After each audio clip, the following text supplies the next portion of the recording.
Welcome to Sort It with Build It. This is our plumber. Some might say he's the strongish, silent type. Today he'll be showing us how to fix a leaking pan connector. For this process, you'll need the right tools and supplies. 2 wax rings, a hacksaw blade or utility knife, and a cloth to clean and wipe away excess water. Begin by firstly pulling out the black rubber seal. Once pulled out, you'll need to cut it to remove it. Now clean away any excess water or dirt that may be around.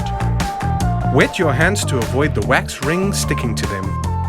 Next, start packing the wax ring into the gap where the black seal was previously. Once complete, lightly skim the area to ensure there are no gaps. Once satisfied, flush the toilet 2 to 3 times to be sure there are no leaks.